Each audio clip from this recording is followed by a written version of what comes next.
So hello everyone, I welcome you all. जैसे कि हम लोग अपना रिवीजन सीरीज कंप्लीट कर रहे थे। अपनी कौन सी रिवीजन सीरीज? ठीक है, रिवीजन सीरीज कंप्लीट कर रहे थे जिसको हमने नाम दिया था आपका चीट शीट। इस चीट शीट की जो फर्स्ट क्लास थी वो आपकी हिस्ट्री की थी। सेकंड क्लास आपकी किसकी थी? ज्योग्राफी की थी। एंड आपकी थर्ड क्लास जो भी करंट चल रही है वो आपकी पॉलिटी की है। हिस्ट्री को मैंने आप लोगों को कंप्लीट करा दिया, ज्योग्राफी को भी मैंने कंप्लीट करा दिया। नाउ ज्योग्राफी का जो वीडियो है ना, कहीं अगर आप लोग देखोगे उसे या देख करके आ रहे हो तो मे बी आप लोगों को लगेगा यार इसमें बहुत चीजें कवर नहीं करा रखी है या इसमें रश करा रखा है। ठीक है, तो मैं आप लोगों को पहले बता दूं, ज्योग्राफी का जो डोमेन होता है ना बहुत बड़ा होता है।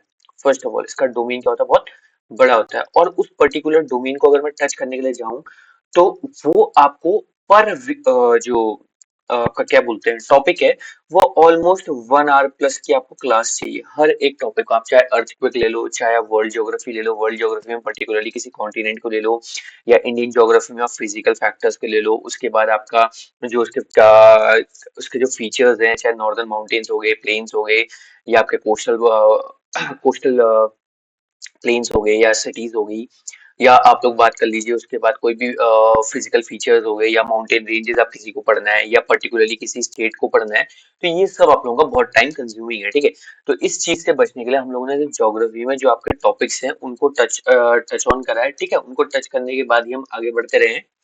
उसमें जो बेसिकली मेरे को इंपॉर्टेंट लगा एज अ रिवीजन पर्पस, मैंने उसको आप लोगों के सामने रखा है। एंड नाउ हम पॉलिटी में भी यही चीज करने वाले हैं। ठीक है, चल आगे देखते हैं, पॉलिटी में स्टार्ट करते हैं।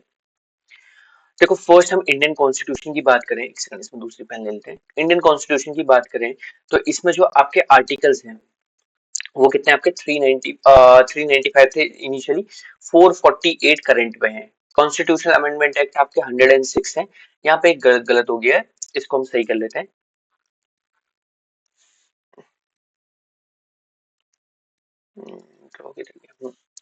ये आपके शेड्यूल है और ये आपके पार्ट है। ठीक है, ऊपर नीचे हो गया था इसको। चलो, 8 शेड्यूल थे, अभी करेंटली 12 है। इनिशियली 22 पार्ट से नाउ करेंटली 25 पार्ट्स है। ठीक है, ये इनकी करंट वैल्यू है, ये आप लोगों ने ध्यान रखना है।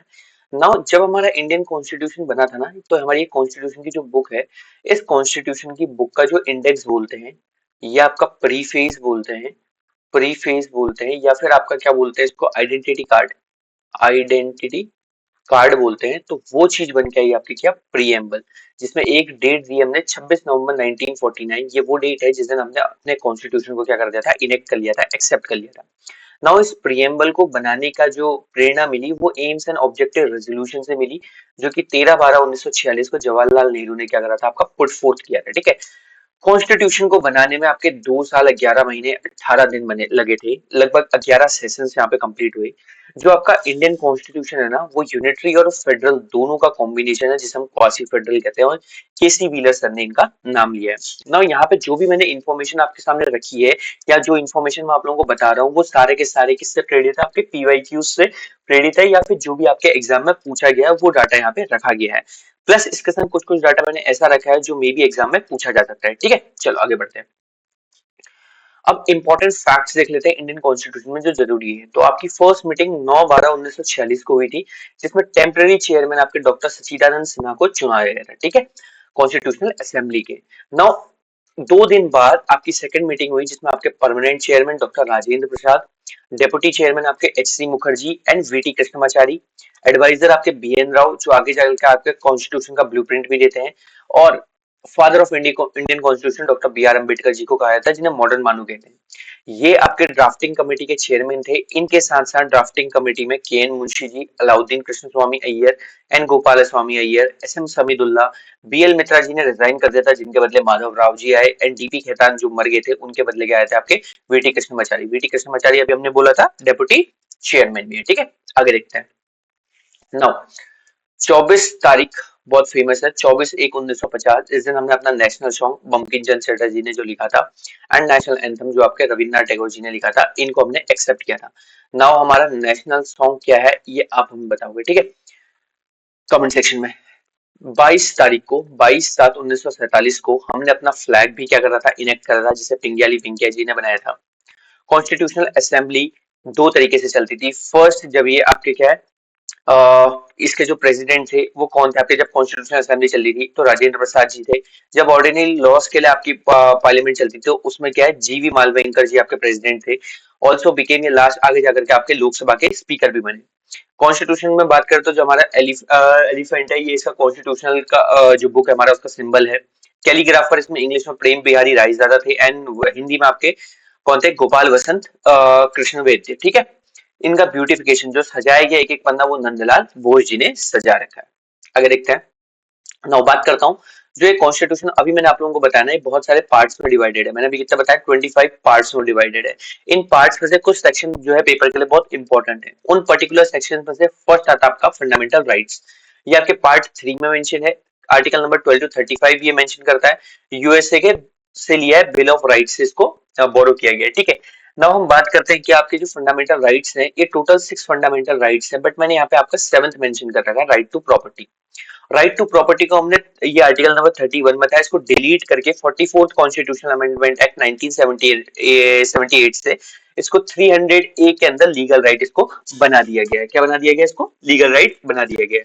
नाउ हम अब कुछ आर्टिकल्स को डिस्कस कर लेते हैं, जैसे right to equality, right to freedom, right against exploitation, right to freedom of religion, culture and educational right, और राइट टू कॉन्स्टिट्यूशनल रेमेडीज। ठीक है, 14 to 18 की बात करते तो ये आपको 14 बोलता है right to equality and equality before law. 15 16 आपको क्या बोलता है, रिजर्वेशन की बात करता है। 17 आपका अनटचेबिलिटी हो गया, अनटचेबिलिटी हो गया। एंड 18 की बात करता है तो ये टाइटल्स की बात करता है। आप मिलिट्री एंड एजुकेशनल टाइटल के अलावा और कोई टाइटल आप नहीं यूज कर सकते हो। ठीक है, 19 20 21 22 ये आपका राइट टू फ्रीडम है। 19 की बात करते हो तो ये आपको freedom of speech and expression देता है।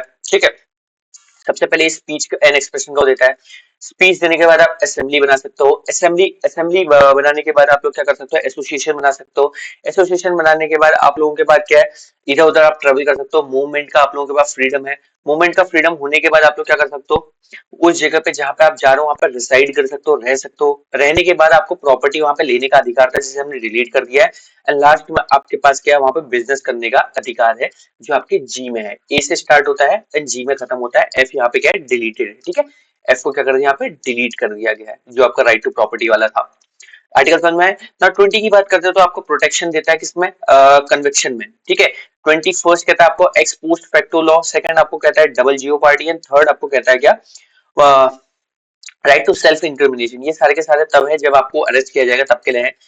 21 आपके लिए इंपॉर्टेंट है, जिसे हम बोलते हैं क्या, राइट टू लाइफ या पर्सनल लिबर्टी के लिए। जितने भी आर्टिकल्स हैं बेसिकली, अगर आपको नहीं पता तो यहाँ पे डंप किए जाते हैं, सारे के सारे आर्टिकल यहीं पे हैं। एक इसमें आर्टिकल इंपॉर्टेंट है 21 ए, जो कि आपका 86th कॉन्स्टिट्यूशनल अमेंडमेंट एक्ट से आपकी एजुकेशन को 6 से 14 साल के लिए बच्चों के लिए क्या कर दिया था, कंपलसरी फ्री एंड क्या बोलते हैं, लीगल एजुकेशन दे दिया गया था। ठीक है, ये 22 आपको अरेस्ट एंड डिटेंशन के लिए छूट देता है। 23 एंड 24 आपके बेगार के लिए आप लोगों को मना करता है। एंड आप ये क्या बोलते हैं उसका नाम, चिल्ड्रन को फैक्ट्रीज या हेजार्डियस प्लेसेस में प्रोटेक्शन देने, क्या बोलते हैं, आपको जॉब करने से मना करता है। नाउ 25 26 27 28 ये आपके रिलीजियस अफेयर्स हैं। इसमें क्या होता है कि आप अपने किसी को भी रिलीजन मान सकते हो, अपने उस रिलीजन को आप क्या बोलते हो एक्सप्रेस कर सकते हो। आप लोगों को टैक्स की उसमें आजादी होगी। और अपने उस लास्ट वाले जो 28 है, इसमें आपके पास ये छूट है कि आप एडमिनिस्टर कर सकते हो किसको, अपने रिलीजियस एजुकेशनल इंस्टीट्यूट्स को। ठीक है, आर्टिकल नंबर 29 जो आपके कल्चरल एंड एजुकेशनल राइट में आता है, इसको ये बोलता है आपका माइनॉरिटीज, ये पर्टिकुलरली माइनॉरिटीज के बारे में बात करता है। 30 बोलता है आपका किस चीज के लिए, ये एजुकेशनल इंस्टीट्यूट के लिए बोलता है। ठीक है, एजुकेशनल इंस्टीट्यूट ये माइनॉरिटीज का कर सकते हैं, इसको मेंटेन कर सकते हैं। नाउ राइट टू प्रॉपर्टी मैंने अभी जस्ट आप लोगों को बताया था, क्या ये आप लोगों का क्या हो गया, डिलीट हो गया है। एंड आपका आर्टिकल नंबर 32 ये आपके पास कॉन्स्टिट्यूशनल रेमेडीज के लिए है। इसके इसके साथ आप लोग क्या कर सकते हो, 5 रिट्स को क्या कर सकते हो, इन्वोक कर सकते हो सुप्रीम कोर्ट के तहत, अगर आपको लगता है कि इनमें से आपके कोई भी फंडामेंटल राइट्स को क्या कर गया, यहाँ पे वॉयलेट किया गया है। ठीक है, ये पर्टिकुलरली वो फंडामेंटल राइट्स है जो पेपर में पूछे जाते हैं। एंड ये आपका रिट्स जो है हम आगे जाकर के जुडिशरी वाले पार्ट में देखेंगे। ठीक है, वहां पे बेसिकली इनको अच्छे से देखेंगे। 226 के अंदर हम हाई कोर्ट में इनको इन्वोक करते हैं। एंड 32 के अंदर इनको हम सुप्रीम कोर्ट के लिए इन्वोक करते हैं। ठीक है, scope of jurisdiction of high court in writs is greater than scope of jurisdiction of supreme court. ठीक है, चलो आगे देखते हैं। अगला पार्ट है आपका डीपीएसपी, जो पार्ट 4 में आता है। इसे हमने आयरलैंड से लिया है। ये आर्टिकल नंबर 36 टू 51 पे इसको दिया गया है। इनको बेसिकली हम 3 हिस्सों में डिवाइड करते हैं, socialist, guardian and liberal. Socialist में क्या है, 38 39 39 ए, 41 42 43 ए, 47। गार्डियन में 40 43 43 बी, 46 47 48। ये आपका विलेज पंचायत हो गया, विलेज पंचायत वाला हिस्सा हो गया, ठीक है। लिबरल इंटेलेक्चुअल में 44, 45, 48, 48 ए, 49, 50 एंड 51। नाउ इन सबको हम हल्का फुल्का डिस्कस कर लेते हैं, आप लोगों को समझ में आ जाएगा क्या है। देखो सबसे पहले हम 39 ए को देखते हैं, जो इंपॉर्टेंट है मैं सब उन्हीं को बताऊंगा। ये आपका free legal aid, free legal aid, और ये आपका 42nd कॉन्स्टिट्यूशनल अमेंडमेंट एक्ट इसको जोड़ रखा था, ठीक है। Free legal aid. 43 की बात करते हैं किसका, participation of worker and management, management में भी क्या वर्कर का पार्टिसिपेशन होना चाहिए, जो ग्रुप्स बनाते हैं उसकी बात करते हैं, ठीक है। 41 42 की बात करते हो राइट टू एजुकेशन, और इनका क्या ह्यूमन कंडीशन की बात करता है। ये 42 बात करता है आपका ह्यूमेन कंडीशन, ह्यूमेन कंडीशन की बात करता है। और उसके बाद 47 की बात करते हैं, तो ये स्टेट की ड्यूटी है कि ये न्यूट्रिशन को राइज करेगा, मतलब ये टोबैको अल्कोहल प्रोडक्ट्स इनको क्या करेगा, डिक्रीज करेगा, और ह्यूमन लाइफ में जो भी हम लोग खाना ना खाते हैं उनमें न्यूट्रिशन वैल्यू को बढ़ाएगा। नाउ 40 की बात करते हो ऑर्गेनाइजेशन ऑफ विलेज पंचायत हो गई थी। उसके बाद हम और इसमें बात कर लेते हो 43, 43 की बात करते हो लिविंग वेजेस की बात करता है, किसकी बात करता है, आपकी लिविंग वेजेस की बात करता है। उसके बाद हम 48 की बात कर लेते हो आपके एनिमल हस्बेंड्री की बात कर लेता है, ये एनिमल हस्बेंड्री जो पूछा जाता है, ठीक है, हस्बेंड्री की बात कर लेते हैं। नाउ इस पे लास्ट वाले पे लिबरल इंटरनेशनल बोलते हैं, इंटरनेशनल पीस हो गया, इंटरनेशनल पीस के लिए हो गया, ठीक हो गया। ये जुडिशरी एंड एग्जीक्यूटिव का सेपरेशन हो गया, जुडिशरी एंड एग्जीक्यूटिव का सेपरेशन हो गया आपका क्या, आर्टिकल नंबर 50 हो गया। एंड 49 की बात करें तो आपके जो मॉन्यूमेंट है, प्लेस ऑफ ऑब्जेक्ट है, इनका प्रोटेक्शन हो गया, ठीक है। ये हो गया, ये तीन अलग अलग हिस्सों में इनको डिवाइड किया जाता है। अब हम पर्टिकुलर 36 टू 51 हम सारे के सारे कवर नहीं करेंगे। यहाँ पे 36 आपका डेफिनेशन ऑफ स्टेट देता है, just like in article number 12 जो आप डेफिनेशन ऑफ स्टेट्स देता है, ठीक है। अभी हमारे पास जो टाइम है वो इन सबको रिवीजन करने का है, तो पर्टिकुलरली जो इंपॉर्टेंट जहाँ पे आर्टिकल है मैं उन्हीं को डिस्कस कर रहा हूँ, बाकी हम इसको देखेंगे, ठीक है। बेसिक में मैंने इसको कवर कर रखा है, आप देख सकते हैं। चलो अब फंडामेंटल ड्यूटीज की बात करते हैं, तो ये आपके पार्ट 4 ए में है, 51 ए में है, यूएसएसआर से लिए गए हैं। सरदार थोरन सिंह कमेटी ने इनिशियली इनको रिकमेंड किया था 8, बट करेंटली उस टाइम पे 10 को क्या करा था, एक्सेप्ट किया गया था। India and Japan are the only two countries जहाँ पर फंडामेंटल ड्यूटीज हैं। 86 कॉन्स्टिट्यूशनल अमेंडमेंट एक्ट 2002 के तहत हम लोगों ने क्या अपनी 11th फंडामेंटल ड्यूटी को यहाँ पे क्या करा था, आपका ऐड कर रखा था, ठीक है। नाउ इसमें जो बेसिकली आपका फंडामेंटल ड्यूटीज है ना, ये यार बेसिकली ये है कि आपको क्या करना है, नेशनल फ्लैग के लिए चेरिश करना है, आपको नेशनल मॉन्यूमेंट्स को प्रोटेक्ट करना है, ये चीजें यहाँ पे दी हुई हैं। अब वो चीजें कब बहुत रेयरली एक उत्तराखंड के एग्जाम में पूछा जाता है, इसलिए मैंने यहाँ पे नोट डाउन नहीं करा है। अगर आप लोगों को पढ़ना है तो मैंने बेसिकली इनको पर्टिकुलर वीडियोस में कवर करा रखा है, आप देख सकते हैं, ठीक है, पॉलिटिकल लेक्चर में। नाउ आगे बढ़ते हैं। अगला जो हमने देखना है वो यूनियन का पार्ट देखना है, पार्ट 5 ऐसे समझ लीजिए, जिसमें हमारे प्रेसिडेंट जी हैं, वाइस प्रेसिडेंट जी हैं, प्राइम मिनिस्टर जी हैं, जुडिशरी है, एंड आपके अटॉर्नी जनरल है। अटॉर्नी जनरल छोटा है तो उसको देख लेते हैं। फर्स्ट ऑफ ऑल ये क्या नाम है, आर्टिकल नंबर 76 में आता है। स्टेट में स्टेट एडवोकेट जनरल बोलते हैं जिसको, आर्टिकल नंबर 165 में आता है। अटॉर्नी जनरल बेसिकली क्या होता है, आपका गवर्नमेंट का वकील होता है, ऐसे समझ लीजिए, ठीक है, और ये स्टेट में स्टेट का वकील होता है। नाउ बात करते हैं आपकी जुडिशरी की। स्टार्टिंग में ये पार्ट 5 का ही पार्ट है, आर्टिकल नंबर 124 से 147 तक इसमें लाई करता है। 28 जन 1950 को ये उत्तराखंड मतलब आपको उत्तराखंड बोलो, सुप्रीम कोर्ट इंडिया में चालू हुआ था। इससे पहले बहुत पहले चालू हो गया था, बट इंडियन टर्म्स में 28 जन 1950 को इसका एस्टेब्लिशमेंट दिखाते हैं। 34 जज की यहाँ पे करंट आपकी क्या है, कैपेसिटी है, और इस कैपेसिटी को बढ़ाने का अधिकार सिर्फ पार्लियामेंट को है, ठीक है। इसके कुछ आर्टिकल्स इंपॉर्टेंट है जो मैंने यहाँ पे लिस्ट कर रखे हैं। आर्टिकल 131 ओरिजिनल जुरिस्डिक्शन बोलता है, यानी कि कोई भी स्टेट कोई भी सेंटर स्टेट, कोई भी यूटीएन स्टेट के बीच में कोई भी विवाद होता है वो ओरिजिनल जुरिस्डिक्शन के अंदर आता है। 143 में एडवाइजरी जुरिस्डिक्शन है, जिसमें हम प्रेसिडेंट को अगर एडवाइस चाहिए किसी मामले में तो जुडिशरी उसको एडवाइस दे सकती है, और वो जो एडवाइस होती है वो नॉन बाइंडिंग होती है। 134 की बात करें तो एपिलिएट आप क्रिमिनल केसेस में कर सकते हो, जिसमें आप लोग क्या कर सकते हो यार, वो कि माफी दे दो या सजा को कन्वर्ट कर दो, इस टाइप के क्रिमिनल कोई भी केसेस में। 137 आपका रिवाइजरी जुरिस्डिक्शन है, जिसमें क्या बोलते हैं आप पुराने केसेस को उठा करके कोई भी रिवाइजरी दे सकते हो। 129 कोर्ट ऑफ रिकॉर्ड है, इसका मतलब कोर्ट में आने वाला कोई भी केस एक एक्ट ऑफ रिकॉर्ड की तरह काम कर सकता है। 139 में आपका रिट है, जो रिट इन्वोक की जाती है किसके अकॉर्डिंग, आपके 226 आपके हाई कोर्ट में, एंड आपका क्या 32 सुप्रीम कोर्ट के लिए, ठीक है। अब इनको डिस्कस करेंगे हम। नाउ बात कर लेते हैं आपका क्या, हाई कोर्ट आपका 214 से 231 तक का है। ये पार्ट किसका है, 6 का हिस्सा है। और इसके बाद क्या है, ये टोटल 25 इन नंबर्स है, ठीक है। अभी हम बात करेंगे 28 स्टेट्स एंड आपके क्या 8 यूटीज है, 6 यूटीज है, आप बताएंगे, ठीक है। 28 एंड 8 है, तो इसके रिकॉर्डिंग तो यार 25 एंड 28 तो मिसमैच कर रहा है ना, पर्टिकुलर स्टेट के पास एक एक हाई कोर्ट होना चाहिए, तो इस मिसमैच को हम अभी आगे देखने वाले हैं। नाउ प्राइम मिनिस्टर आपका 75 1 में बोलता है कि आपके पास there shall be a prime minister who should head, and 74 बोलता है कि काउंसिल ऑफ मिनिस्टर्स होनी चाहिए जिसका हेड प्राइम मिनिस्टर होना चाहिए, ठीक है। वाइस प्रेसिडेंट आपको आर्टिकल नंबर 63 में बताते हैं, एंड 67 बी में इनके इम्पीचमेंट के बारे में बात करते हैं प्रेसिडेंट जी की बात करते हैं, तो 52 आर्टिकल में प्रेसिडेंट जी के बारे में बताता है, 60 में इनकी ओथ, 56 में इनके टर्म, एंड इम्पीचमेंट इनके 61 में बताता है। जैसे 67 बी में इम्पीचमेंट किसका है, वाइस प्रेसिडेंट जी का। 58 इनकी क्वालिफिकेशन बताता है, 62 इनकी वैकेंसी बताता है। इनके पास कुछ 5 पावर्स है आर्टिकल नंबर 72 के अंदर, जिसमें पार्डन, प्राइप, क्या रेमिशन, रिस्पाइट एंड कम्यूट, यानी कि ये सेंटेंस का डिसीजन चेंज कर सकते हैं, ठीक है, with respect to humanitarian behaviour, या फिर आप किसी भी ग्राउंड ऑफ रेस्पेक्ट में आप इसको इन तरीके से अपनी सजा को कम्युनिकेट करा सकते हो, किसके द्वारा, प्रेसिडेंट के द्वारा, ठीक है। 108 में ज्वाइंट सेशन लेते हैं, 123 में इनके पास ऑर्डिनेंस मेकिंग पावर है, जो अगले लोकसभा के गठन तक का आप लोग क्या बोल सकते हो, या दोबारा मीटिंग तक का ही इनका ऑर्डिनेंस चलता है, ठीक है। और इनके पास आपकी इमरजेंसी पावर्स भी हैं, प्रेसिडेंट जी के पास बहुत सारी पावर है, he is the first citizen of India. इनके जो इंपॉर्टेंट आर्टिकल्स है मैंने यहाँ पे लिस्ट डाउन कर रखे हैं, आई होप आप लोगों को ये चीजें समझ में आ रही होगी। चलो अभी जैसे मैंने आप लोगों को बताया, ये हाईकोर्ट का जो मिसमैच है इसको डील करते हैं आगे। तो देखो कॉमन हाईकोर्ट्स हैं कुछ के। सबसे पहले बॉम्बे हाईकोर्ट डील करता है आपका Maharashtra, Goa, Dadra and Nagar Haveli, Daman and Diu, ठीक है, अब ये एक हो गया है। कलकत्ता हाईकोर्ट आपका डील करता है West Bengal and Andaman. Madras high court आपका तमिलनाडु एंड पौंडीचेरी। जम्मू कश्मीर हाईकोर्ट आपका जम्मू कश्मीर एंड लद्दाख। केरला हाईकोर्ट आपका केरला एंड लद्दाख। पंजाब हाईकोर्ट आपका पंजाब, हरियाणा, चंडीगढ़ एंड गुवाहाटी हाईकोर्ट आपका Assam, Andhra Pradesh, Nagaland and Mizoram. Total writs को हम इन्वोक कर सकते हैं आपका 32 एंड 226 के अकॉर्डिंग, जिसमें से 5 तरह के रेट है, habeas corpus, mandamus, prohibition, quo warranto and certificate, ठीक है। जिसमें हेबियस कॉर्पस बोलता है कि आपके पास पर्सन है उसको रिलीज करिए। मैंडेमस करता है कि आपका कौन सी पब्लिक अथॉरिटी के अंदर आप ये गवर्नमेंट पोस्ट को हासिल करके रखे हैं। प्रोहिबिशन का मतलब है कि आपको रोक वो लगवानी है छोटे कोर्ट्स में। सर्टिफिकेट का मतलब आप कोई भी छोटे कोर्ट से बड़े कोर्ट में केस को ट्रांसफर करा सकते हो। एंड क्यू वारंटो किस लीगल अथॉरिटी के संग आप ये ऑफिस को होल्ड करते हो, समथिंग ऐसे करके, ठीक है। ये 5 तरह की रिट्स हैं जो पेपर में पूछी जाती हैं, एंड ये पर्टिकुलरली आप इन्वोक करा सकते हो कब, जब आपको लगता है कि आपके फंडामेंटल राइट्स क्या हो रहे हैं, आपके हनित हो रहे हैं, ठीक है। नेक्स्ट, कुछ कॉन्स्टिट्यूशनल बॉडीज है जो पेपर में एज इट इज पूछी जाती हैं और इनके आर्टिकल के संग। सबसे पहले आपका फाइनेंस कमीशन आता है, जो आर्टिकल नंबर 280 के अंदर है। इसकी जो टेन्योर होता है 5 इयर्स होता है।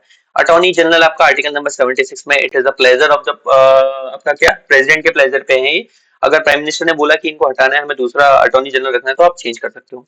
Election commission of India article number 324 to 329, ये है आपका 6 टू 65 ईयर्स की इनकी एज लिमिट है। ये कौन से पार्ट में आता है अभी हम आगे जाकर क्या डिस्कस करेंगे, ठीक है। क्या control and auditor general of India, ये आपके पब्लिक पर्स को क्या करता है, आपका चेक रखता है, देखता है कि गवर्नमेंट की स्पेंडिंग्स कितनी ज्यादा है या कितनी कम है। ये आर्टिकल नंबर 148 टू 151 है। इसकी भी 6 टू 65 ईयर्स इनकी क्या है, मैक्सिमम एज है।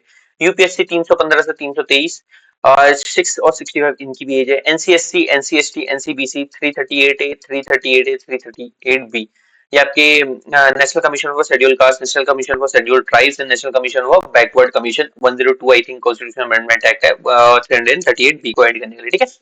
आगे देखते हैं कुछ हमारी नॉन कॉन्स्टिट्यूशनल बॉडीज हैं, जिसमें एक स्टैट्यूटरी बॉडी होती है, एक नॉन स्टैट्यूटरी बॉडी होती है। स्टैट्यूटरी में हम लॉ पास करते हैं, नॉन स्टैट्यूटरी में कोई लॉ पास नहीं करते, ठीक है। Planning commission, NITI Aayog and NDC, national development council क्या है, नॉन स्टैट्यूटरी बॉडीज हैं। वही हम बात करते हैं आपके स्टैट्यूटरी बॉडीज बात करते हैं। नेशनल कमीशन फॉर वुमेन आपका 1992 में हुआ था, इनकी डेट्स आती है इसलिए मैंने यहाँ पे डेट्स लिखे, ठीक है। नेशनल कमीशन ऑफ वुमेन आपका 1992 पे है। नेशनल कमीशन ऑफ माइनॉरिटीज आपका 1993। National commission for human rights 1993 आपका पीवाईक्यू, अगर आपने कोई भी उत्तराखंड का पेपर उठा के देखा तो आप लोगों को सामने दिख जाएगा। सेंट्रल विजिलेंस कमीशन आपका 1964 संथानम कमेटी की वजह से रिकमेंडेशन से बना था। चीफ इंफॉर्मेशन कमीशन आपका 12 अक्टूबर 2005 आरटीआई, ठीक है। आगे देखते हैं कुछ कॉन्स्टिट्यूशनल अमेंडमेंट एक्ट है 1 से लेकर 106 तक का, जो इंपॉर्टेंट है जिन्हें हमने डिस्कस करना है। फर्स्ट क्या होता है आपका 9th शेड्यूल इसने क्रिएट किया था। 7th में इसने स्टेट रिकॉग्निशन कराया था आपका लिंग्विस्टिक बेसिस में। 21st में आपके सिंधी एड हुई थी। 26 में प्रिवी पर्स आपका जो किंग्स क्वीन वाला जो था उसको एंड कर दिया था। 36 में आपका सिक्किम को ऐड करा था। 42nd आपका मिनी कॉन्स्टिट्यूशन है, इसमें फंडामेंटल राइट्स को क्या करा, ड्यूटीज को करा था, ऐड करा था सरदार सोरेन सिंह कमेटी से, जिसमें 8 थी, हमने 10 इंक्लूड करी थी। एंड उसके बाद आपका 86 कॉन्स्टिट्यूशनल अमेंडमेंट एक्ट से हम लोगों ने अपनी 11th फंडामेंटल ड्यूटी को ऐड करा था, ठीक है। 44th आपका क्या 44th आपका राइट टू प्रॉपर्टी को रिमूव कर दिया था आर्टिकल नंबर 31 जैसे 300 एंड ए में हमने लीगल राइट की तरह ऐड कर दिया था। 52 एंटी डिफेक्शन लॉ, आयाराम गैराम वाली वो थी जिसमें सरकार अपनी आधी सरकार होनी चाहिए। वोटिंग एज 61 से हमने घटा दी थी आपका 21 टू 18। आपका Delhi national capital territory of Delhi बना था 69 से। 71st में हमने कोंकणी मणिपुरी या नेपाली ऐड कर दी थी और 21st हमने सिंधी ऐड कर दी थी। ठीक है, ये 8th शेड्यूल में ऐड कर दी थी जो लैंग्वेज में है। ठीक है, नाउ 73rd एंड 74th आपका पंचायती एंड म्युनिसिपैलिटीज आ गया, शेड्यूल 11 एंड 12 यहीं से ऐड हुआ था। 84th में हमने डीलिमिटेशन कमीशन को फ्रीज कर दिया है आपका 2030 तक का। 86th constitutional amendment act right to education आपका ये हमने कर दिया था क्या, सॉरी राइट टू एजुकेशन यहाँ पे मैंने 86 कर दिया था, sorry 86th constitutional amendment act जो हम लोगों ने यहाँ पे क्या करा था आपका ऐड कर रखा था, ये उससे रिलेटेड है। 86 कॉन्स्टिट्यूशन एक्ट कोई 21 ए के अकॉर्डिंग हम लोगों ने कर दिया था यहाँ पे। बाकी इसमें ऐसा कोई इंपॉर्टेंट फैक्ट नहीं है जो हम लोगों ने यहाँ पे ऐड करना है। ठीक है, उसके बाद हम आगे देख लेते हैं। ठीक है, 86 इसमें भी था, सॉरी मैं भूल रहा था। नाउ 91st हम लोगों का मिनिस्टर्स क्या पे ये जरूरी नहीं है। 92nd हमारा जरूरी है, बोडो डोगरी मैथिली संताली हम लोगों ने ऐड कर दी थी। आपकी किस चीज में ऐड कर दी थी, ये हम लोगों ने ऐड कर रखी थी आप लोगों की क्या इसको हम लोगों ने ऐड किया था आपका 8th शेड्यूल में हम लोगों ने इसको ऐड कर रखा था। ठीक है, 8th शेड्यूल में ये भाषा को हम लोगों ने ऐड कर दिया था। एंड उसके बाद हम लोग देखते हैं आपके एनजेएसी नेशनल जुडिशियल वाला था, ये तो हमारे जरूरी नहीं है। 101 हमारे जरूरी है, जीएसटी ऐड किया था। 102 अभी हम लोगों ने बताया था आपका national commission for backward class जो कितना है 338 आपका बी, 338 338 बी, यस सही है, 338 बी में हम लोगों ने ऐड करा था। ईडब्ल्यूएस रिजर्वेशन 103 से ऐड करा था। एसटीएस रिजर्वेशन हमने एक्सटेंड कर दिया 104 से। 105 में स्टेट आपका क्या ओबीसी पावर रिस्टोर कर दिया है। 106 आपका जरूरी है, वुमेन रिजर्वेशन यहाँ से स्टार्ट कर दिया है। ये पर्टिकुलर कुछ इंपॉर्टेंट आपके क्या है अमेंडमेंट है जो पूछे जा रहे हैं पेपर में। चलो आगे देखते हैं। नेक्स्ट आपका टाइप्स ऑफ बिल जो हम लोगों ने डिस्कस करना है, कुछ कुछ पेपर में पूछे जाते हैं। तो मनी बिल आपका 110 में डिस्कस है, फाइनेंस बिल आपका 117 में डिस्कस है, जिसको पास करने में 75 डेज होते हैं लोकसभा में आपके इनेक्ट होने में। ठीक है, ऑर्डिनरी बिल की बात करें तो 107 एंड 108 में होते हैं, जिसमें से पर्टिकुलरली 3 ऑर्डिनरी बिल जो जॉइंट सेटिंग होने के बाद क्या कर रखे हैं आपके पास हो रखे हैं। ये जो बिल है जॉइंट सेटिंग है, ये आपके प्रेसिडेंट जी इन्वोक करते हैं जब किसी भी मतलब ऐसा कोई बिल जो पर्टिकुलरली बहुत इंपॉर्टेंट है एंड दोनों गवर्नमेंट इसको मतलब दोनों हाउसेस को पास नहीं कर पाते। ठीक है, प्रेसिडेंट जी इसको इन्वोक करते हैं एंड स्पीकर ऑफ लोकसभा क्या करते हैं, स्पीकर ऑफ लोकसभा इसको क्या करते हैं आपके चेयर करते हैं। नाउ फंड्स की बात करते हैं तो आपका consolidate fund 266 and contingency fund आपका 267 पे मेंशन है। ये दो फंड्स है जहां से आप मनी क्या कर सकते हो, निकाल सकते हो, किसके थ्रू, एप्रोप्रिएशन बिल के थ्रू, एप्रोप्रिएशन बिल के थ्रू। ठीक है, आगे देखते हैं। ये कुछ टर्मिनोलॉजीज हैं जो पेपर में पूछी जाती हैं। फर्स्ट ऑफ ऑल आपके क्वेश्चन आ रहा है जो लोकसभा का फर्स्ट आ रहा है एंड राज्यसभा का सेकंड आ रहा है। 0 हमारा क्या है, इंडिजिनस कॉन्सेप्ट है। ये लोक राज्यसभा का फर्स्ट आ रहा है एंड लोकसभा का सेकंड आ रहा है। प्रिविलेज मोशन क्या होता है, किसी भी इंडिविजुअल मिनिस्टर को आप क्या कर सकते हो, सेंसर करने के लिए उसके खिलाफ ला सकते हो। सेंसर मोशन क्या होता है आपका, काउंसिल ऑफ मिनिस्टर के अगेंस्ट ला सकते हो उनको, मतलब गलत बयान देने पे। नाउ नो कॉन्फिडेंस मोशन आप पूरे के पूरे central council of minister and prime minister के अगेंस्ट ला सकते हो और इनको इसमें रिजाइन करना होगा अगर ये पास हो गया। एक्विजिशन ऑफ सिटीजनशिप कैसे होता है, आप बर्थ से ले सकते हो, डिसेंट से ले सकते हो, रजिस्ट्रेशन से ले सकते हो, नेचुरलाइजेशन से ले सकते हो, या फिर किसने हमने हमने इंडिया की कोई टेरिटरी हमने आगे जाकर के और कोई कैप्चर करी है बाउंड्री बड़ी, तो आपको ऐसे ऑटोमेटिकली आप इंडिया के सिटीजन हो जाओगे। नेचुरलाइजेशन मतलब यार इतने साल तक आप यहाँ पे रहोगे एंड देन उसके बाद आपको सिटीजनशिप मिलेगी। रजिस्ट्रेशन मतलब रजिस्टर करना है। डिसेंट मतलब आप बाई बर्थ हो, बर्थ मतलब यही हो। डिसेंट मतलब आपके मम्मी पापा वो है यहाँ पे रहे हैं उसके अकॉर्डिंग हुआ। लॉस, रेनोन्सिएशन, टर्मिनेशन एंड डेप्रिसिएशन, या आपने कोई फ्रॉड करा है या एनिमी एजेंट से बात करी है तो आप जा सकते हो यहाँ से। रेनोन्सिएशन आपने खुद छोड़ दी, टर्मिनेट मतलब आप लोगों की टर्मिनेशन हम लोगों ने सिटीजनशिप टर्मिनेट कर दी। ठीक है, नाउ आगे बात करते हैं local self government. Local self government में दो हिस्से हैं, रूरल एंड अर्बन। और रूरल के लिए आपका Panchayati Raj part 9, 11th schedule, 73rd constitution amendment act and इसमें जो आर्टिकल है 243 टू 243 ओ है। इसमें जो कुछ इंपॉर्टेंट चीजें हैं वो है आपकी जो कमिटीज हैं, जैसे कि Balwant Rai Mehta committee 1957, Ashok Mehta committee 1977, G V K Rao committee and L M Singhvi committee. Urban की बात करते हैं तो municipalities 12th schedule, 74th constitution amendment act and part 9 A में 243 टू 243 जी, इसमें 18 सब्जेक्ट्स हैं और इसमें आपके क्या है, आपके 29 सब्जेक्ट्स। जैसे कि अभी हम लोगों ने डिस्कस किया है, इसमें 29 सब्जेक्ट्स हैं और इसमें 18 सब्जेक्ट हैं जिसमें लोग रूल करते हैं। ठीक है, मतलब बेसिकली आपके लोकल सेल्फ गवर्नमेंट के लिए है। नाउ इसमें देखते हैं हम लोगों के लिए क्या है, यहाँ पे जो आर्टिकल्स मेंशन्ड है जो जरूरी है, जो जरूरी है। सबसे पहले 243 डी, ये जरूरी क्यों है? क्योंकि इसमें वुमेन रिजर्वेशन की बात करता है। क्या बात करता है? वुमेन रिजर्वेशन की। इनके बाद इनके ड्यूरेशन की बात करता है 243 ई। 243 आई बात कर ले तो इनके फाइनेंस की बात करता है, स्टेट फाइनेंस कमीशन की बात करता है। ठीक हो गया। उसके बाद और बात कर ले तो हम इनके स्टेट इलेक्शन कमीशन की बात करता है 243 के। ये बहुत जरूरी है। नाउ इसी के पर्टिकुलरली अब हम म्युनिसिपैलिटीज में देख लेते हैं। तो यहाँ पे क्या है आपका? वुमेन रिजर्वेशन 243 टी में है। उसके बाद हम ऐसी और बात करें तो इनका डिस्क्वालिफिकेशन 243 वी में है। स्टेट फाइनेंस कमीशन की बात करो 243 वाई में आ जाता है। एंड उसके बाद ये district planning committee 243 Z D. ठीक है, बस इसमें इतना है। ये जो मैंने मार्क कर रखे हैं इनको देख लीजिएगा। चलो आगे देखते हैं। ये कुछ आपके पंचायती राज में है, जैसे ग्राम पंचायत जो विलेज लेवल पे है, जिसको हम इलेक्ट करते हैं वो वार्ड मेंबर बनता है। एंड इसका हेड कौन होता है? आपका प्रधान या सरपंच होता है। ये मनरेगा वगैरह स्कीम्स को क्या करता है? इंप्लीमेंट करता है। आपका ड्रिंकिंग सैनिटेशन को देखता है। ये चीजें यहाँ पे बता रखी है। ऐसे ही आपका ग्राम पंचायत के बाद हम जाते हैं आपके क्षेत्र पंचायत में, जो ब्लॉक लेवल पे होती है, जो पंचायती समितियां आपके ब्लॉक पंचायत इनको बोला जाता है। इनके जो रिप्रेजेंटेटिव होते हैं ये ग्राम पंचायत से होते हैं। और ये आपके क्या बोलते हैं? ये ग्राम एंड जिला पंचायत को क्या करता है? आपका मॉनिटर करते हैं। बीच की गवर्नमेंट्स होती है। ठीक है, तो हायर लेवल पर आपकी होती है जिला पंचायत, जो डिस्ट्रिक्ट लेवल पे होती है, जिसके चेयरमैन को हम अध्यक्ष बोलते हैं। ये ब्लॉक से आपका क्या होता है? इलेक्टेड मेंबर होता है। ठीक है, ये पूरे के पूरे हायर लेवल पे देखता है प्लानिंग को। आगे देखते हैं ग्राम सभा को। देखते हैं तो ग्राम सभा में जितने भी आपके असेंबली होते हैं और रजिस्टर्ड वोटर्स होते हैं विलेज के, जो क्या होता है? आपका फाउंडेशन है आपका पंचायती राज का। डायरेक्ट डेमोक्रेसी दिखाता है आपका विलेज लेवल पे। ये ऑडिट करता है, आपका अप्रूव करता है और अकाउंटेबिलिटी देता है किसी भी ग्राम पंचायत की। ना इसमें ना इम्पोर्टेंट क्या है? इम्पोर्टेंट ये है कि जो आपका ये लोग गवर्न करते हैं पंचायती राज सिस्टम को, ये 2016 के लॉ से करते हैं। इससे पहले आपके यूपी के उससे करते थे, बट हमारे लिए क्या बेसिकली ये इंपॉर्टेंट है कि ये जो आपकी पंचायती राज सिस्टम है उत्तराखंड में गवर्न किससे होता है? आपका 2016 एक्ट से। ना आगे देख लेते हैं। ये कुछ शेड्यूल्स हैं जो मैंने डिस्कस किया था। आपके 12 शेड्यूल्स थे जिनमें मैंने यहाँ पे आप लोगों के सामने नोट करके रखा। फर्स्ट शेड्यूल आपको बताता है स्टेट एंड यूटीज के बारे में, जो आपके जितने भी नेम एंड टेरिटरीज है, 28 स्टेट एंड 8 यूटीज। ठीक है। सेकंड शेड्यूल आप लोगों को बताता है सैलरीज एंड अलाउंसेस बताता है। ये आप लोगों को ऐसे याद करना है। थर्ड आप लोगों का बताता है किसका? Oath and affirmation. फोर्थ आपको बताता है सीट्स राज्यसभा में कैसे एलोकेट होती हैं।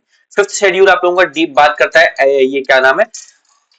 ट्राइबल एरिया को, जिसमें ये आपका पेपर में पूछा जाता है असम, मेघालय, त्रिपुरा एंड मिजोरम। ठीक है, ये इनको रूल करने के लिए बताता है फिफ्थ शेड्यूल। सिक्स शेड्यूल बात करता है क्या? दूसरी ट्राइबल एरिया के किसके अलावा? एक सेकंड ना। ठीक है, ये जो AMTM लिखा है ना, असम, मेघालय, मेघालय, त्रिपुरा, मिजोरम, में कंफ्यूज हो गया था। ये आपके शेड्यूल 6 में दिया है। और शेड्यूल 5 में इनके अलावा रेस्ट, इनके अलावा आप शेड्यूल 5 में बात करते हो। ठीक है, आई एम सॉरी। नाउ 246 की बात करता है तो आपके यूनियन लिस्ट, आपके ये तीन लिस्ट को डिवाइड करता है। आपका यूनियन लिस्ट, आपका state list and concurrent list. Union list की बात करो तो 97 सब्जेक्ट्स होते हैं इसमें। स्टेट की बात करो 66 एंड कॉन्करेंट में 47, जिसमें दोनों के दोनों क्या कर सकते हैं? आपके लिस्ट में काम कर सकते हैं, स्टेट एंड सेंट्रल। 8 शेड्यूल में आपके लैंग्वेजेस आती हैं 344 1। इसमें 351 एक आर्टिकल है, 351 आर्टिकल, जिसमें बोला गया है कि हिंदी को आपको प्रमोट करना है। ठीक है, इसी में मैंने यहाँ पर आप लोगों के सामने लिखा है कि कौन कौन से आपकी लैंग्वेजेस ऐड हुई है। 15 लैंग्वेजेस में हिंदी ऐड हुई। 21st constitution amendment act. 71 से नेपाली, कोंकणी, मणिपुरी हुई। एंड 92 से आपकी बोडो, डोगरी, मैथिली एंड संथाली। ठीक है, उसके बाद आपका 9th शेड्यूल आपका 31B है। आपके राइट्स किससे रिलेटेड है? आपका प्रॉपर्टी वगैरह से रिलेटेड है, ऐसा समझ लीजिए। यहाँ पे डंप करने के लिए हो गया और कुछ नहीं। यहाँ पे जितने भी आप लोगों को ऐसा लगता है क्या जिसमें आप लोगों का कोई भी दिक्कत हो सकती है, वो यहाँ पे ऐड कर दिए जाते हैं 9th शेड्यूल में। ठीक है, नाउ 10th शेड्यूल की बात करते हैं। एंटी डिफेक्शन लॉ था, जिसमें आयाराम गैराम की बात करते हैं। 52nd कॉन्स्टिट्यूशन अमेंडमेंट एक्ट से ये ऐड हुआ था। 11th शेड्यूल अभी हम लोगों ने बात करा था किससे? पंचायती राज से था, जो 73rd से ऐड हुआ था। एंड आपका 12th शेड्यूल आपका किससे? म्युनिसिपैलिटी से था, जो 74th कॉन्स्टिट्यूशन अमेंडमेंट एक्ट से आप लोगों का क्या हुआ था? ऐड हुआ था। ठीक हो गया। इसको सबसे पहले आपका फर्स्ट आपका क्या है? State and union territory. Second आपका क्या है? सैलरी के बारे में बताता है। थर्ड आपका पावर के ये पावर एंड ओथ के बारे में बताता है। Fourth allocation of seats of Rajya Sabha. Fifth ये आसाम, मेघालय, त्रिपुरा, मिजोरम के अलावा स्टेट्स, ट्राइबल स्टेट को एडमिनिस्टर करता है। सिक्स्थ आपका इन स्टेट को आसाम, मेघालय, त्रिपुरा एंड मिजोरम को क्या नाम है? एडमिनिस्टर करने की बात करता है। सेवेंथ में आपकी तीन लिस्ट होगी। एट्थ में आपकी लैंग्वेज होगी। नाइन्थ को आप भूल सकते हो, डंप करने के लिए होगी। 10th की बात करें तो आपका एंटी डिफेक्शन लॉ। 11th आपका पंचायती राज एंड 12th आपका म्युनिसिपैलिटीज हो गया। ठीक है, चलो आगे देखते हैं। ये आपके क्या थे? शेड्यूल थे, जो मैंने आप लोगों को सॉरी ये आपके पार्ट्स थे जो आपके 25th पार्ट है उनके बारे में है कि फर्स्ट पार्ट आपका union and territory article number 1 to 4 यहाँ पे इंक्लूड करता है। पार्ट 2 आपका 5 to 11 आपका सिटीजनशिप के बारे में बात करता है। पार्ट 3 अभी मैंने बताया था 12 to 35 आपका फंडामेंटल राइट्स। पार्ट 4 आपका डीपीएसपी 36 to 51। पार्ट 4 ए आपका किसका है 51 ए फंडामेंटल ड्यूटी। पार्ट 5 जिसे हम यूनियन गवर्नमेंट बोलते हैं वो 52 to 151। पार्ट 6 आपका 152 to 237 स्टेट गवर्नमेंट। ठीक है, ये इंपॉर्टेंट नहीं है, इंपॉर्टेंट जो है मैं उसको अलग पेन से मार्क करता हूँ। देखिए आपको फर्स्ट इनिशियली आपको पार्ट 5 तक का याद होनी चाहिए कौन कौन सी चीजें क्या है। ठीक है, यहाँ तक पार्ट 4 ए तक का अगर आप लोगों को यहाँ तक याद है तो बेसिकली वेल एंड गुड। अब इसके बाद जो चीजें पूछी जाती है वो मैं आपसे पूछता हूँ। Part 9 A and part 9 B, part 9 A sorry part 9 A part 9 B panchayati municipality and cooperative society पूछी जाती है। ठीक है, 73rd 74th and 97th constitutional amendment act से क्या आपके क्या कोऑपरेटिव सोसाइटी यहाँ पे ऐड हुई थी। नेक्स्ट जो चीज आप लोगों से पूछी जाएगी वो पूछी जाएगी आप लोगों का क्या इलेक्शन कमीशन पार्ट 15। क्या पार्ट 15 इलेक्शन कमीशन। पार्ट आपका क्या ये आपका हो गया 17 ऑफिशियल लैंग्वेज 343 टू 351। 351 में बोला गया है कि हिंदी को आपको प्रमोट करना होगा। ठीक है, स्टेट इलेक्शन कमीशन 324 टू 329 तक।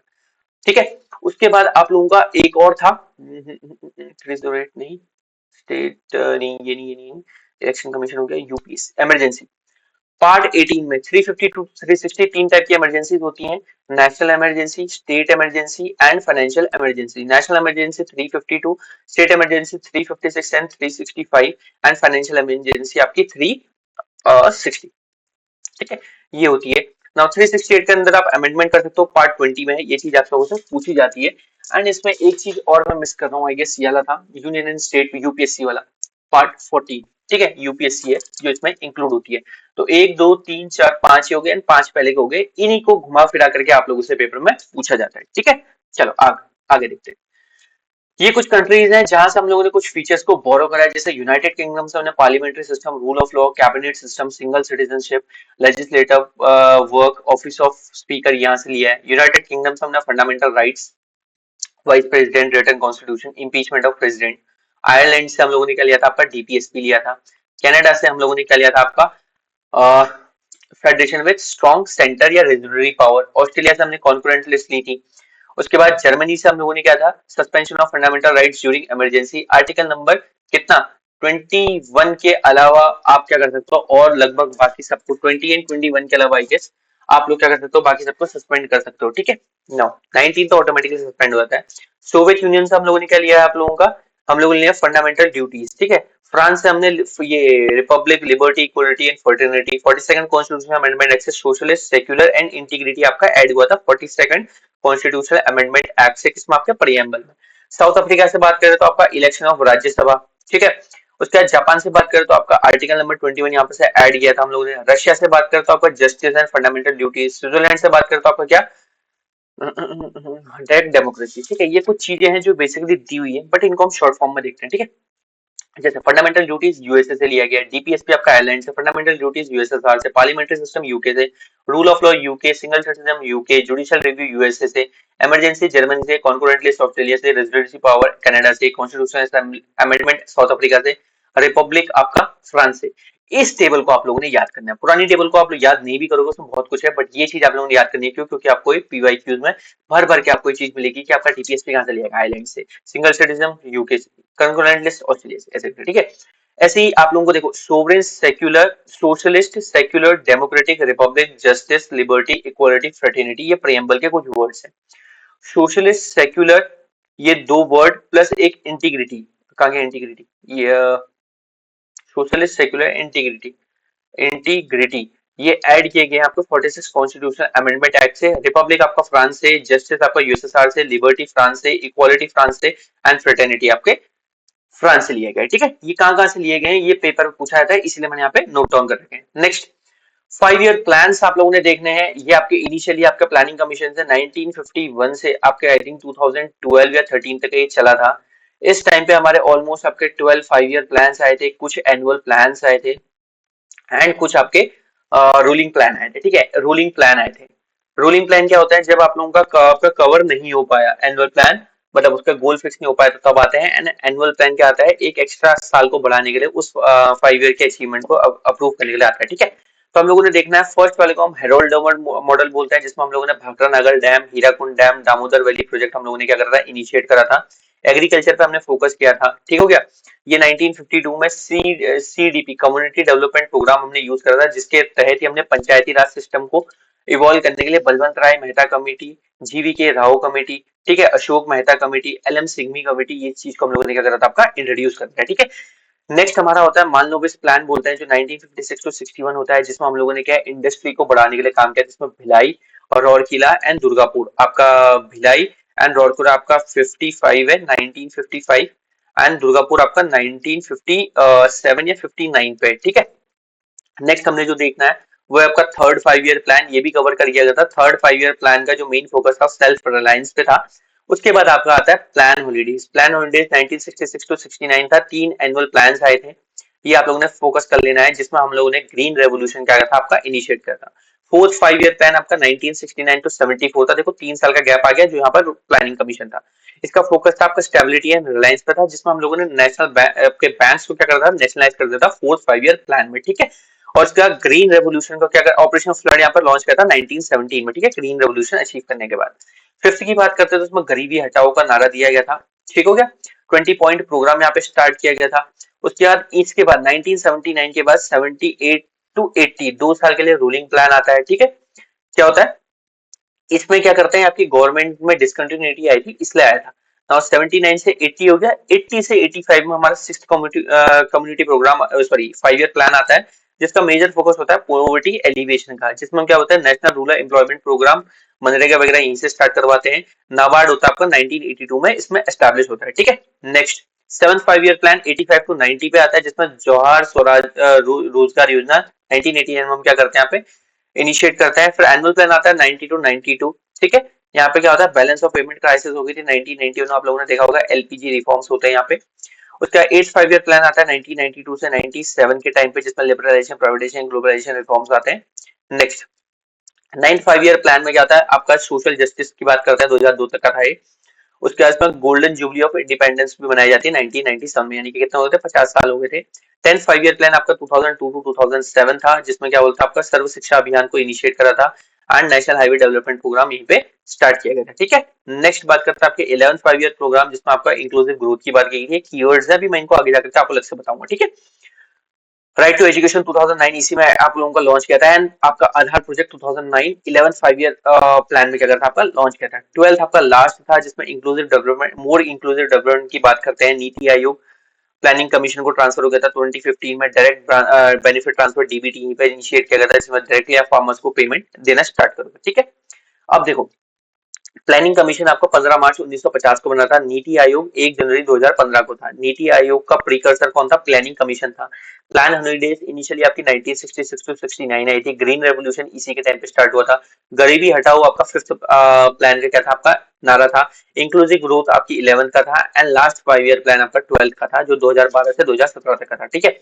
सबसे पहले वाले का क्या था मोटिव, एग्रीकल्चर था, फिर industry, then self reliance, stability, गरीबी हटाओ, poverty removal, modernisation, reform, inclusive growth and sustainable growth. ये सारे के सारे आपके जो 5 ईयर प्लान है उनके मैंने कीवर्ड यहाँ पे लिखे हुए हैं, कौन कौन सा पहले आया कौन कौन सा बाद में आया। पहले एग्रीकल्चर आया, फिर सेकंड इंडस्ट्री आया, थर्ड आपका self reliance, fourth stability, fifth गरीबी हटाओ, सिक्स्थ आपका पॉवर्टी रिमूवल, सेवंथ आपका modernisation, reform, inclusive growth, and eighth आपका सस्टेनेबल ग्रोथ।